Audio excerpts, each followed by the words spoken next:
Hello everyone, বিডিএমএক্স গ্রাউন্ডের পক্ষ থেকে সবাইকে স্বাগত। আমরা আজকে আলোচনা করব ই পাসপোর্ট নিয়ে, কিভাবে ই পাসপোর্টের জন্য আবেদন করব অথবা কিভাবে পাসপোর্ট এক্সপায়ার্ড বা মেয়াদ শেষ হয়ে গেলে ই পাসপোর্টের জন্য আবেদন করব তা নিয়ে থাকছে আজকের ভিডিওটি। চলুন শুরু করা যাক আজকের এই টিউটোরিয়াল। প্রথমে যে কোনো একটি ব্রাউজার ওপেন করব এবং টাইপ করব ePassport.gov.pd, এন্টার প্রেস করব।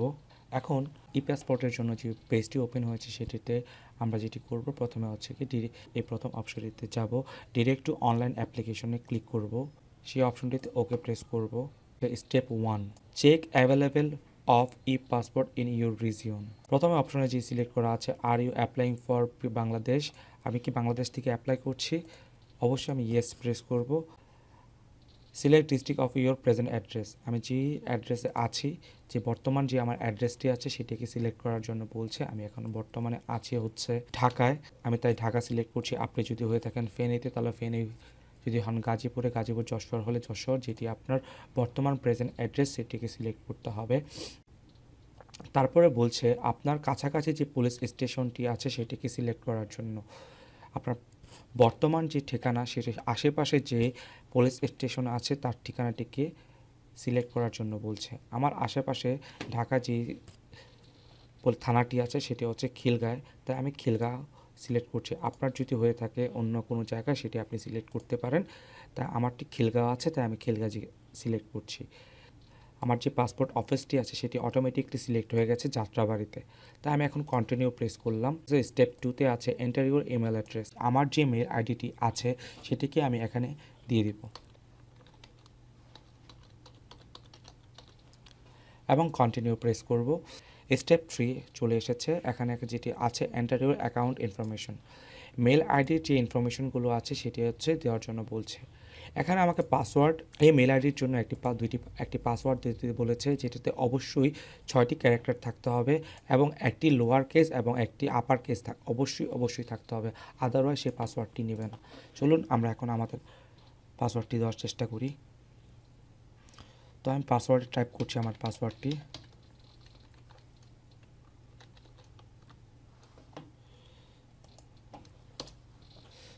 সেম পাসওয়ার্ডটি আবার এখানে টাইপ করব। Personal information, full name as per NID or PRC, আমার যে ন্যাশনাল আইডি কার্ডটি আছে সেই অনুসারে আমার পুরো নামটি এখানে প্রবেশ করাবো।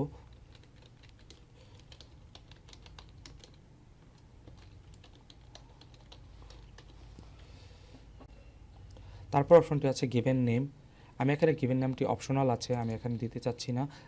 আপনি যদি চান এখানে গিভেন নেমটি দিতে পারবেন অথবা না দিলেও চলবে। তারপরে অপশনটি হচ্ছে সারনেম, সারনেমে হচ্ছে কি আপনার যে নামের যে সারনেম থাকে, যেমন হচ্ছে আমার এখানে হচ্ছে চৌধুরী, তা আপনার যদি থাকে চৌধুরী দিবেন অথবা খান, হোয়াটএভার আপনার সারনেম কি সেটা অনুসারে দিতে হবে।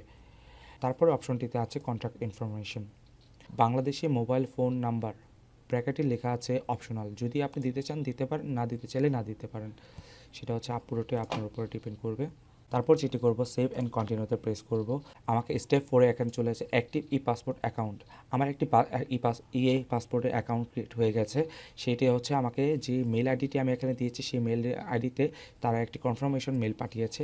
চলুন আমরা চেক করে আসি আমাদের জিমেল থেকে কনফার্মেশন মেলটি আছে কিনা।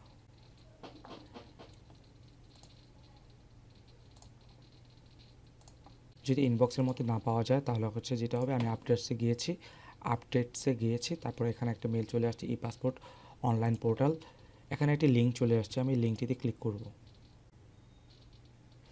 লিঙ্কটিতে ক্লিক করার পর একটি পেজ ওপেন হবে, সেই পেজে গিয়ে আমি কী করব, এখানে সাইন ইন ক্লিক করব। সাইন ইনটি ক্লিক করার পর আমি যে মেল আইডিতে যে পাসওয়ার্ডটি দিয়েছিলাম সেটি এখানে এন্টার করাবো, তারপর সাইন ইনে ক্লিক করব। এখানে আরেকটি পেজ এসেছে applying for a new E passport, আমি এখানে ক্লিক করব। এখনও প্রথম অপশনটি আছে পার্সোনাল ইনফরমেশন, আপনি যদি আপনার জন্য যদি পাসপোর্টটি ক্রিয়েট করে থাকেন তাহলে এই জায়গা সিলেক্ট করবেন, যদি অন্য কারোর জন্য হয়ে থাকে তাহলে এটা সিলেক্ট করার দরকার নেই। আমি আমার নিজের জন্য তৈরি করছি, তাই I apply for my self এটিতে সিলেক্ট করে দিচ্ছি। সিলেক্ট জেন্ডার, দ্বিতীয় অপশনটিতে আছে সিলেক্ট জেন্ডার, আমার জেন্ডার কি সেটা সিলেক্ট করতে বলা হয়েছে। আপনি যদি ফিমেল হন তাহলে ফিমেল দেবেন, যদি মেল হন তাহলে মেল দেবেন, আমার ক্ষেত্রে আমি মেল প্রবেশ করাচ্ছি। তারপরগুলো অটোমেটিকলি আমার যেটি হচ্ছে সেটি হচ্ছে পূরণ হয়ে আছে, কারণ হচ্ছে আমি আগেই এগুলো ফিল আপ করে এসেছিলাম। এখন হচ্ছে সিলেক্ট প্রফেশন, আমার প্রফেশন কি সেটা হচ্ছে কি আমাকে এখানে সিলেক্ট করতে হবে। এই অ্যারো বাটনটাতে ক্লিক করেছি, অ্যারো বাটনে ক্লিক করার পর আপনি যদি অ্যাকাউন্টেন্ট হয় অ্যাকাউন্টেন্ট হবেন, আর্টিস্ট হলে আর্টিস্ট দিবেন, ব্যাচেলার হলে ব্যাচেলার দিবেন। আমি এখন প্রাইভেট জব করছি, তো আমি এখানে প্রাইভেট জব সিলেক্ট করব। আপনি আপনার যেটি প্রফেশন সেটি আপনি সিলেক্ট করে দেবেন। তারপরের অপশনটি হচ্ছে সিলেক্ট রিলিজিয়ন। সিলেক্ট রিলিজিয়নে আমরা যেটি করব, আপনার যে ধর্ম সেই ধর্মটি আপনি সিলেক্ট করবেন। আমি এখানে হচ্ছে ইসলাম, আমি তাই ইসলাম সিলেক্ট করেছি। আপনি যদি হিন্দু হয়ে থাকেন হিন্দু সিলেক্ট করবেন, যদি হয়ে থাকেন আপনি ক্রিশ্চিয়ান তাহলে ক্রিশ্চিয়ান সিলেক্ট করবেন। তারপর যে অপশনটি আছে তো সেটি হচ্ছে birth date. Select country of birth, আমি আপনি পাসপোর্টটি করছি বাংলাদেশের জন্য, বাংলাদেশি পাসপোর্ট, অটোমেটিকলি এটা সিলেক্ট হয়ে আছে Bangladesh. Select district of birth, আপনি কোন জায়গায় কোন ডিস্ট্রিক্টে জন্মগ্রহণ করেছেন সেটি সিলেক্ট করতে হবে। আমি ঢাকায় জন্মগ্রহণ করেছি তাই আমি ঢাকা সিলেক্ট করব। আপনি যদি হয়ে থাকেন বগুড়া অথবা ফেনী অথবা সিলেট, কক্সবাজার, কুমিল্লা, যেটি হয় আপনার, যেটি হচ্ছে আপনার বার্থ ডিস্ট্রিক্ট সেটা হচ্ছে আপনি সিলেক্ট করে দেবেন। আমার এখানে ঢাকা, আমি তাই ঢাকা সিলেক্ট করছি।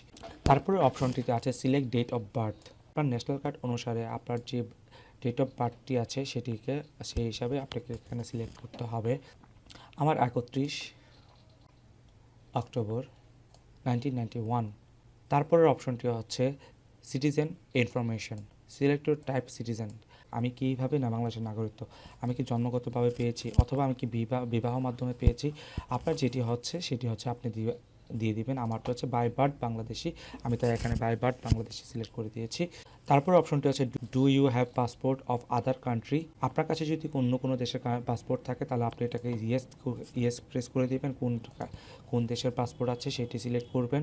আপনার যে কাছে যে ফরেন পাসপোর্টটি আছে সেটির নাম্বার দিবেন এবং আইডেন্টিফিকেশন নাম্বার যে আপনার এনআইডি আছে সেটি প্রবেশ করাবেন।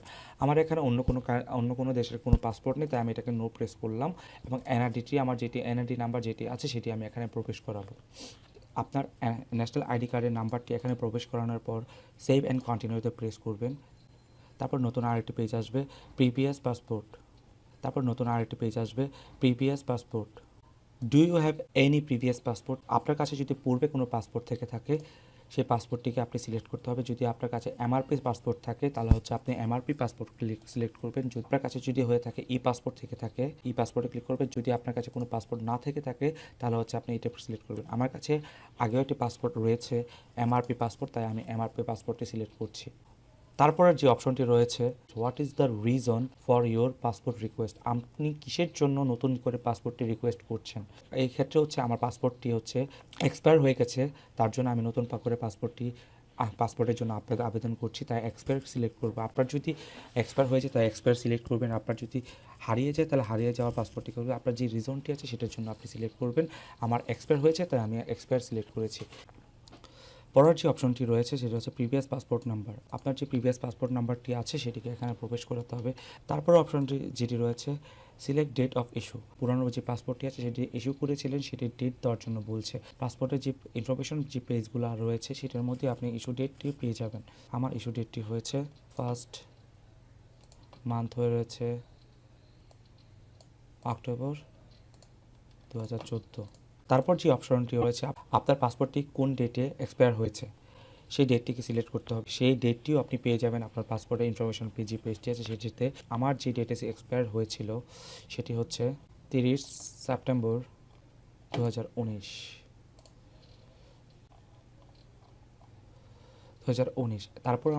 তারপর যেটি করব সেভ অ্যান্ড কন্টিনিউতে প্রেস করব।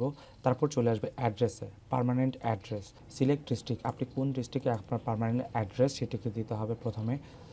আমার ডিস্ট্রিক্ট হচ্ছে ঢাকা, তাই আমি ঢাকা দিচ্ছি। আপনার যেটি হচ্ছে পার্মানেন্ট অ্যাড্রেস সেটি হচ্ছে আপনি দিতে পারবেন। পরের যে অপশনটি রয়েছে সিটি, ভিলেজ অ্যান্ড হাউস, আমার যে হাউস নাম্বার আছে অথবা আমার যে সিটিতে থাকি অথবা যে গ্রামে থাকি সেটিকে সেই অ্যাড্রেসটি আমাকে দেওয়ার জন্য বলছে। তা আমার যে হাউসে থাকি সেই হাউস নাম্বারটি আমি দিয়ে দিচ্ছি। পরের যে অপশনটি রয়েছে কোন রোড, ব্লক অথবা সেক্টর, এটি অপশনাল, আপনি যদি চান আপনি এখানে দিতে পারেন, আর আপনি যদি না চান তা না দিলেও হবে। আমি এখানে দিচ্ছি না। পরের যে অপশনটি রয়েছে পোস্ট অফিস, পার্মানেন্ট অ্যাড্রেস অনুসারে যে আপনার যে পোস্ট অফিসটি রয়েছে সেটি এখানে সিলেক্ট করতে হবে।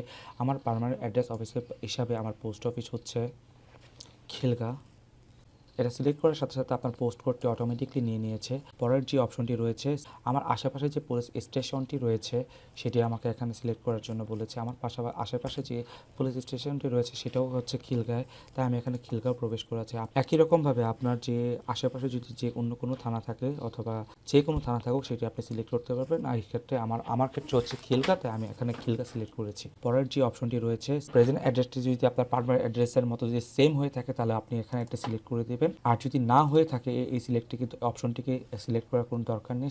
সেক্ষেত্রে হচ্ছে যেখানে আপনি রয়েছেন প্রেজেন্ট অ্যাড্রেস, সেই অ্যাড্রেসটি দিতে হবে। তারপর যেটা হচ্ছে সিলেক্ট ডিস্ট্রিক্ট, আপনি কোন ডিস্ট্রিক্টে আছেন অ্যাড্রেসটি দিতে হবে। পরের যে অপশনটি রয়েছে সিটি, ভিলেজ অথবা হাউস যেটি আছে সেটি দিয়ে দিতে হবে। এখানে একই রকমভাবে রোড অপশনাল হিসাবে আছে, যদি আপনি চান এখানে আপনি আপনার রোড, ব্লক অথবা সেক্টর দিতে পারেন। পরের যে অপশনটি রয়েছে বর্তমান অ্যাড্রেসের সাথে যে আপনার যে পোস্ট অফিসটা আছে সেই পোস্ট অফিসের ঠিকানাটি এখানে সিলেক্ট করে দিতে হবে। আপনার যেটি পোস্ট অফিস অ্যাড্রেস সেটি আপনি এখানে প্রবেশ করাতে পারবেন।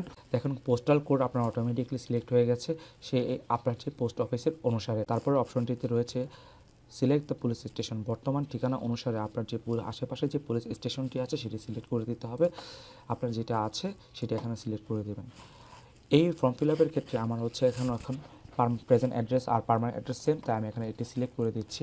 তারপরে যে অপশনগুলোতে থাকছে আমি কী টাইপের পাসপোর্টটা চাচ্ছি, available regional passport, office and Bangladesh mission. আমি আমার অ্যাড্রেসগুলো সিলেক্ট করার পর তারা অটোমেটিকলি আমাকে একটি বলে দিচ্ছে আমার পাসপোর্টের রিজনটা কোন জায়গা হবে, সেটি হচ্ছে যাত্রাবাড়ি রিজনাল পাসপোর্ট অফিস।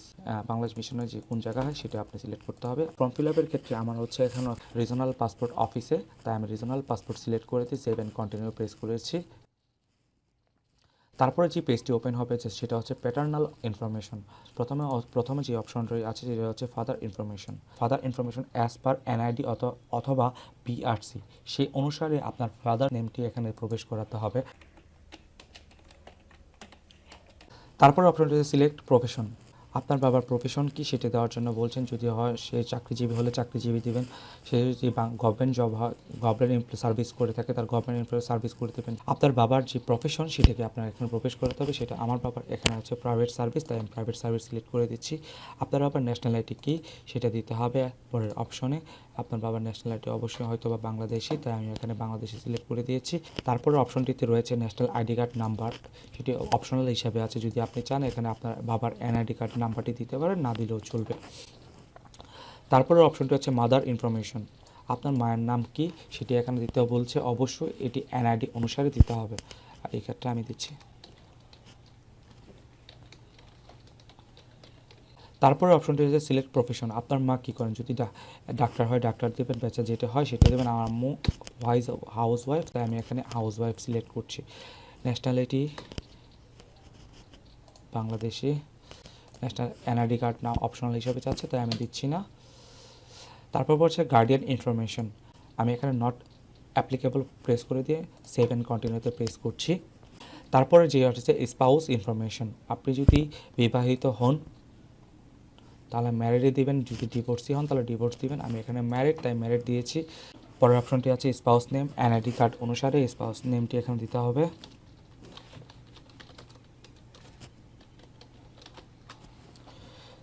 তারপর অপশনটি হচ্ছে সিলেক্ট প্রফেশন, তার প্রফেশন কি,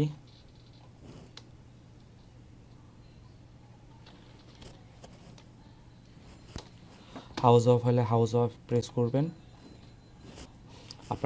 আপনার ওয়াইফের যেটি হচ্ছে প্রফেশন সেটি দিতে হবে। সিলেক্ট ন্যাশনালিটি, আপনার ওয়াইফের ন্যাশনালিটি কি, Bangladeshi.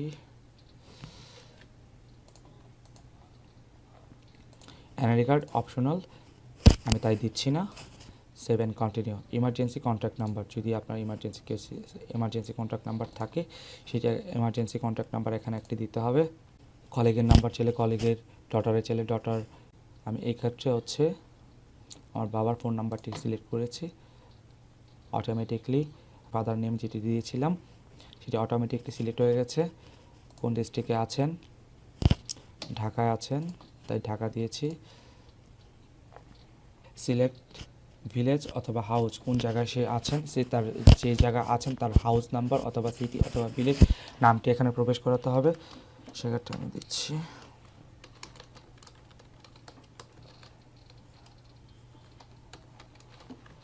Road block sector optional, তাই আমি এখানে দিচ্ছি না। পোস্টাল কোড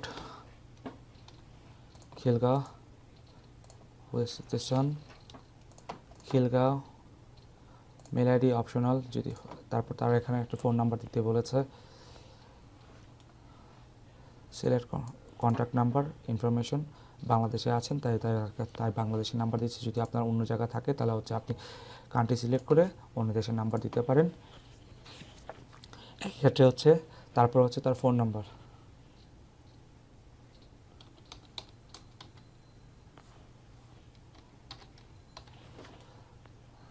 সিলেক্ট করে সেভ অ্যান্ড কন্টিনিউ প্রেস করব। পাসপোর্ট অপশনস, আমি এখন কী টাইপের পাসপোর্টটি বানাতে চাই। যদি আমি 48 পেজের পাসপোর্ট বানাতে চাই তাহলে 48 ক্লিক করব। যদি আমি 64 পেজের পাসপোর্ট বানাতে চাই তাহলে 64 ক্লিক করব। আমি বেসিক্যালি 48 পেজের পাসপোর্ট বানাতে চাই, তাই আমি 48 সিলেক্ট করছি।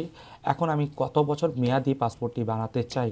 যদি 5 বছরের হয় তাহলে 5 ক্লিক করব। যদি 10 বছরই হয় তাহলে 10 বছরে সিলেক্ট করব। আমি এখানে 10 বছরের পাসপোর্ট, 10 বছর মেয়াদি পাসপোর্ট বানাতে চাই, তার 10 ইয়ার্সের জন্য আমি সিলেক্ট করেছি। এবং আমার পাসপোর্টের প্রাইস হবে 5,750 টাকা। যদি 5 বছরের নিতাম তাহলে 4,025 টাকার মতো খরচ যেত। তাই আমি 10 বছরের নিচ্ছি, তার 5,750 টাকা দিয়ে আমি 10 বছরের মেয়াদি একটি পাসপোর্ট তৈরি করতে পারবো। তারপরে কি সেভ অ্যান্ড কন্টিনিউ প্রেস করব। যদি আমি পাসপোর্টে রেগুলার ডেলিভারি চাই তাহলে রেগুলার ডেলিভারিতে যাব। যদি এক্সপ্রেস ডেলিভারি হয় তাহলে আমি এক্সপ্রেস ডেলিভারিতে যাব। রেগুলার ডেলিভারিতে হচ্ছে আমাকে পাসপোর্টটি দিতে মিনিমাম তার 21 দিন সময় লাগবে। আর এক্সপ্রেস ডেলিভারি যদি আমার যদি আর্জেন্ট দরকার হয় তাহলে আমি এক্সপ্রেস ডেলিভারিতে দিব। সেক্ষেত্রে আমার ডেলিভারি টাইম 2 দিন থেকে 10 দিনের মধ্যে আমি এক্সপ্রেস ডেলিভারিতে আমার পাসপোর্টটি ডেলিভারি পেয়ে যাবো। আমি এখানে রেগুলার ডেলিভারি করতে চাই, তাই রেগুলার ডেলিভারি আমি দিয়েছি এবং 7 কন্টিনিউ প্রেস করেছি। 7 কন্টিনিউ প্রেস করার পর যে পেজটি ওপেন হবে সেখানে আমাকে দিচ্ছে আমি যে ইনফরমেশনগুলি ফিল আপ করেছি সেই ইনফরমেশনগুলিকে আমাকে পুনরায় দেখাচ্ছে। যদি আমি কোনো কিছুতে ভুল করে থাকি তাহলে আমি এটাকে এডিট করতে পারবো অথবা নতুন করে দিতে পারবো। যদি সব কিছু ঠিক থাকে তাহলে যেটা করতে হবে কনফার্ম অ্যান্ড প্রসেস টু পেমেন্টে যাব। যদি আমরা ব্যাংকের মাধ্যমে পেমেন্ট করতে চাই তাহলে অফলাইন পেমেন্টটি সিলেক্ট করতে হবে এবং কন্টিনিউ প্রেস করতে হবে। আমরা সোনালী ব্যাংক ছাড়াও আরও 5টি ব্যাংকে পেমেন্ট করতে পারবো, like bank Asia, Dhaka bank, one bank, premier bank, trust bank. যদি আমি অনলাইনে পেমেন্ট করতে চাই তাহলে কন্টিনিউ প্রেস করব। নতুন একটি পেজ ওপেন হবে, সেটির মধ্যে হচ্ছে চালান ফর্ম থাকবে। সেই চালান ফর্মের মধ্যে অটোমেটিকলি আপনার নাম ঠিকানা যা আছে অটোমেটিকলি ফিল আপ হয়ে থাকবে। এখানে কি করবেন, আপনি পরিশোধে প্রেস করবেন। এখানে 3টি অপশন রয়েছে, সোনালী ব্যাংক, কার্ড, মোবাইল ব্যাংকিং। আপনি যদি সোনালী ব্যাংকের মাধ্যমে দিতে চান তাহলে সোনালী ব্যাংকে ক্লিক করবেন। তো যদি কার্ড দিয়ে অপশন করতে চান তাহলে মাস্টার কার্ড দিতে চান, কিউ ক্যাশের মাধ্যমেও দিতে চান না ভিসা কার্ড কীভাবে দিতে চান সেটার মধ্যে আপনার ডিপেন্ড করবে। আর যদি মোবাইল ব্যাংকিংয়ের মধ্যে দিতে চান, মোবাইল ব্যাংকের মধ্যে একটি অপশন রয়েছে, সেটা হচ্ছে বিকাশ। এখানে যেটি করতে হবে, যদি বিকাশের মাধ্যমে পেমেন্ট করতে চান পেমেন্ট বিকাশের মধ্যে ক্লিক করবেন। সেখানে হচ্ছে আপনি যে নাম্বারটি দিয়ে পেমেন্ট করতে চান সেই নাম্বারটি দিয়ে প্রবেশ করাবেন, নাম্বারটি দিয়ে প্রসেস দিবেন, তাহলে অটোমেটিকলি সে চলে যাবে। পেমেন্ট প্রসেস যখন শেষ হয়ে যাবে তখন আবারও ePassport.gov.bd-তে যাব এবং অ্যাপ্লাই অনলাইন ক্লিক করব। এখন শিডিউলে ক্লিক করব। যে ডেট পাসপোর্ট অফিসে অ্যাপ্লিকেশন ফর্ম জমা দিব সেই ডেট এবং টাইম সিলেক্ট করব, দেন কনফার্ম ক্লিক করব। এখন অ্যাপ্লিকেশন স্ট্যাটাস, অ্যাপয়েন্টমেন্ট আইডি এবং অ্যাপ্লিকেশন সামারির একটি পেজ ওপেন হবে। এখন প্রিন্ট সামারিতে ক্লিক করব এবং অ্যাপ্লিকেশন স্ট্যাটাস, অ্যাপয়েন্টমেন্ট আইডি এবং অ্যাপ্লিকেশন সামারিকে প্রিন্ট করব এবং download application form for printing click করব। অ্যাপ্লিকেশন ফর্মটি ডাউনলোড করে প্রিন্ট করব। এই দুইটি জিনিসই প্রিন্ট হয়ে গেলে অ্যাপয়েন্টমেন্ট যেদিন থাকবে সেদিন ব্যাংক স্লিপ সহ অ্যাপয়েন্টমেন্ট স্ট্যাটাস ডকুমেন্ট এবং অ্যাপ্লিকেশন ফর্ম নিয়ে রিজনাল পাসপোর্ট অফিসে যেতে হবে। আজকের মতো এই পর্যন্তই। ধন্যবাদ সবাইকে।